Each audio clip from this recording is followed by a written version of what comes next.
My boss promoted the intern who stole my idea and asked me to train them tomorrow. That sentence sat in my inbox like a punch. I read it 3 times while my heart turned into a stone. The email was short, polite, corporate congrats, new role, please on board, and the signature was from the woman who'd been my manager for 4 years. No acknowledgement. No, thanks for the work. Just a calendar invite labeled onboarding, please train.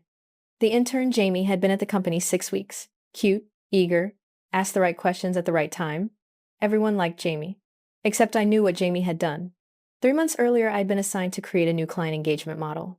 I stared at messy spreadsheets and dead-end surveys for days, then wrote a sketch of a productized service, put together a prototype deck, and sent it to my manager with a subject line, New Client Model Draft.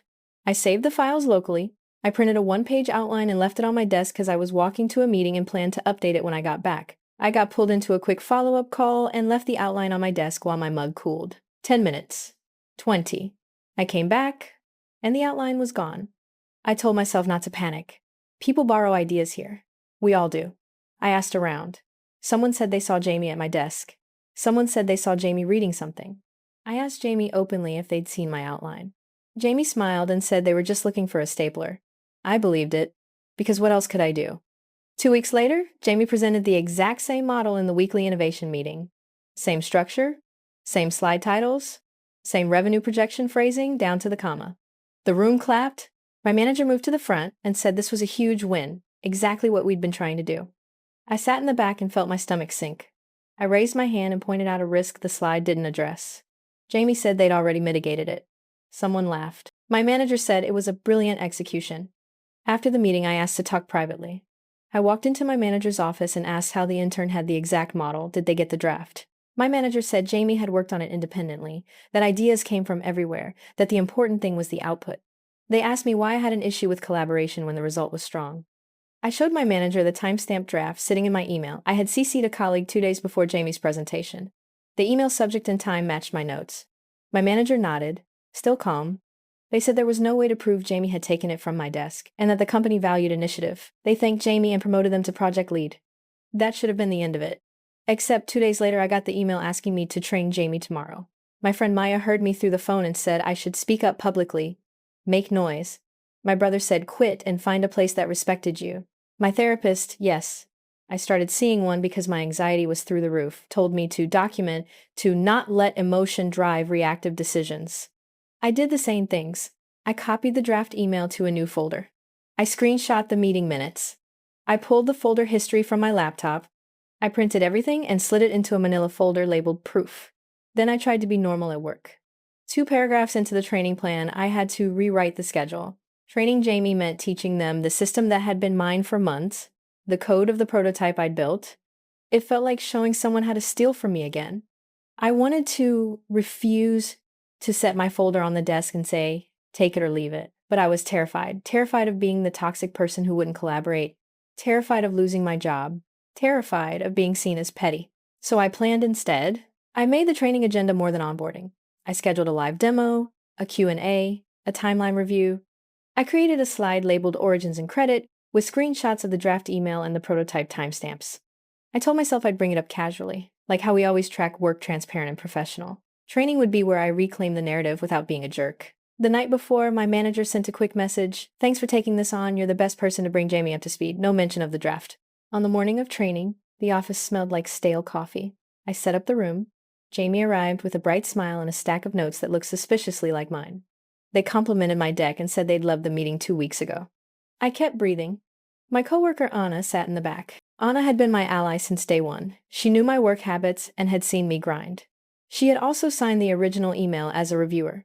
She mouthed thanks for doing this when she saw the manila folder on my lap. I opened the session with a neutral. We'll go through history, then demo, then tasks. For the first 10 minutes, it went well. I explained the model, pointed to the spreadsheets, typed into the live document. People asked good questions. Jamie nodded, took notes. Then came the part that made me sick to my stomach. The origin story.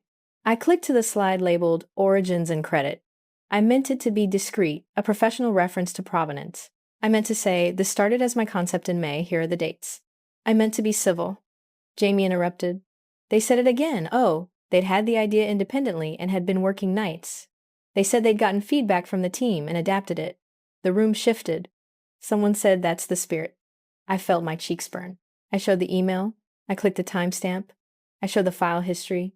I watched Jamie's face change slowly from polite to blank to a brittle laugh. Then Anna stood up. Anna said she'd been in the room when I first talked about the model. She said she'd seen the draft. People murmured. Jamie's face went white, but their smile didn't fall apart entirely. My manager cleared their throat. They said they appreciated the careful documentation, but that promotions had already been made and the company's focus needed to be on execution, not rehashing process. They suggested we move on.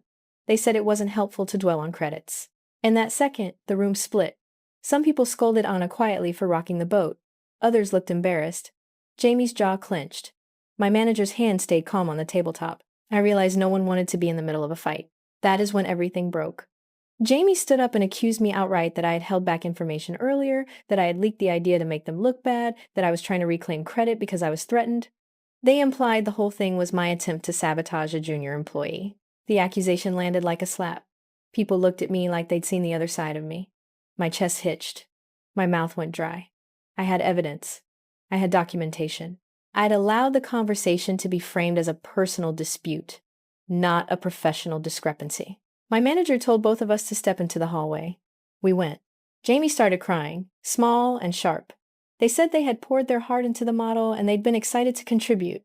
They said losing it would be devastating. They asked me to remember how hard it is to be new and how mentorship looked like handing over credit. I stood there with my folder. For a moment, I thought the guilt would shatter me. I pictured the draft on my desk. I pictured the meetings. At some level, I wondered if I had been possessive, if I had hoarded the idea, because it became part of my identity. The thought made me nauseous. We returned to the room. My manager made a decision on the spot. Training would continue, but we'd log responsibilities going forward. Jamie would keep the role. I was asked to help execute. The window for contesting the promotion was closed because the budget had been allocated. I wanted to scream. Instead, I smiled and nodded and continued the demo. It felt like my bones were hollowing out. That night, I sat on my kitchen floor with the manila folder open. I reread the timestamps. I replayed the meeting in my head. The therapist had said to identify the feelings, betrayal, humiliation, fear. She had also told me to identify what I wanted, validation, respect, ownership. Those words were small anchors in the dark. I chose a new strategy. I would stop trying to make other people see me. I would take ownership of the only thing I could control, my work and my future. I emailed HR with the documentation. I CC'd Anna. I asked for an impartial review of project origins and for clear attribution practices. I wrote the email like a calm person, not a broken one. I asked for a timeline and a mediation session. HR responded 3 days later with the kind of corporate neutrality that feels like sandpaper. We take all claims seriously. We will investigate. Please allow 2 weeks. My manager sent a note that they were sorry for the stress and that they'd support a fair review. Jamie sent a message asking if we could meet to clear the air. I agreed. The investigation dragged. People whispered. Rumors circulated that I was a troublemaker. Some colleagues avoided me. Anna stood by me publicly and privately, but she had a project that made her less available. The pressure tightened. Then came the false victory.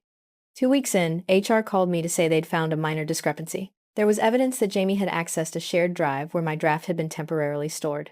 HR proposed a mediated apology and a restructured credit line that would list me as co-owner while Jamie kept the lead title. They framed it as a compromise. I thought I had won.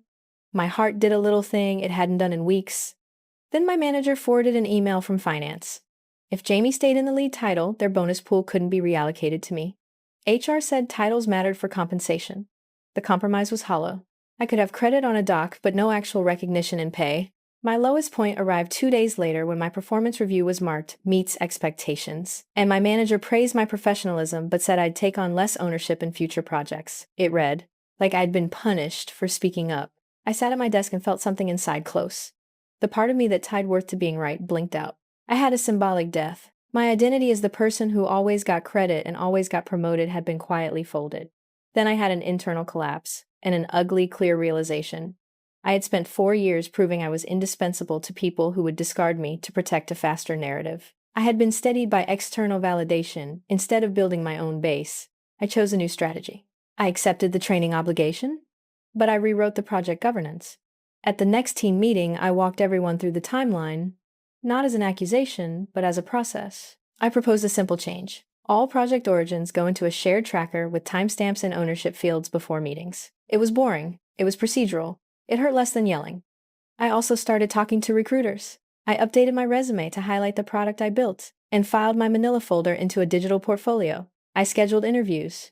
I slept better for the first time in weeks because doing something practical soothed the spinning. The climax happened 2 months later. Quiet in public. HR's investigation concluded.